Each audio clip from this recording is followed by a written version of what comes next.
Okay guys, good afternoon. So this afternoon we're going to have a steam bath. So ang aming ginahimo para sa steam bath is number 1, magpunta kita sa tubig. Then mayara kita sa luya. Kung na mo lang kaya kung gamiton, so pwede makapunta ng lemon, pwede makapunta ng asin, pinch of salt, then ato na sa pinito. So amo niya mga materials dito. Okay, so magpunta kita tanay sa tubig. Para sa steam bath.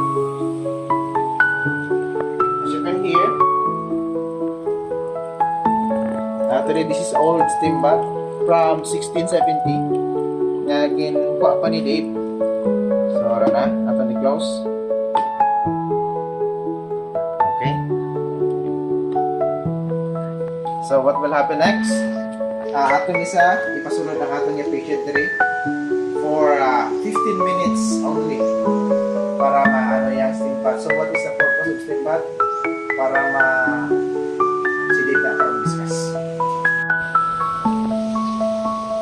1, 2, 3, okay, for 60. No. Okay na. Sige. Hello, good day everyone. Today we will have our so-called steam bath and our patient is here. And you know, we have here a machine connected to the socket, and as you can see, now is producing steam.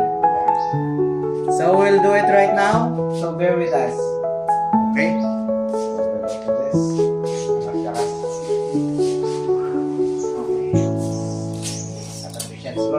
Oh, wow.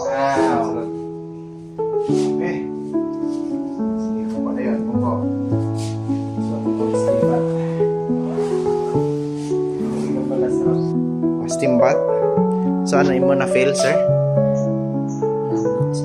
Nami sa lawas. So, ano ang imo na batyagan? Everyone, so I did steam, and I will talk about the benefits of the steam bath.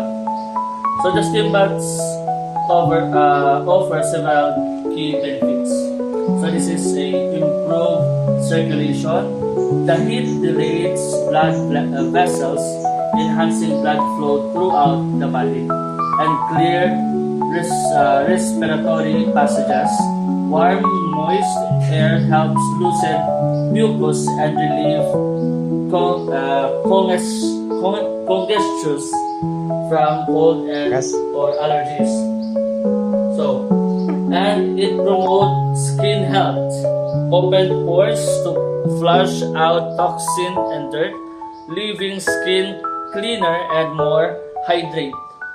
And relaxing muscles and reduce stress, heat excess, muscles tension, while calming environments can lower stress hormones like cortisol.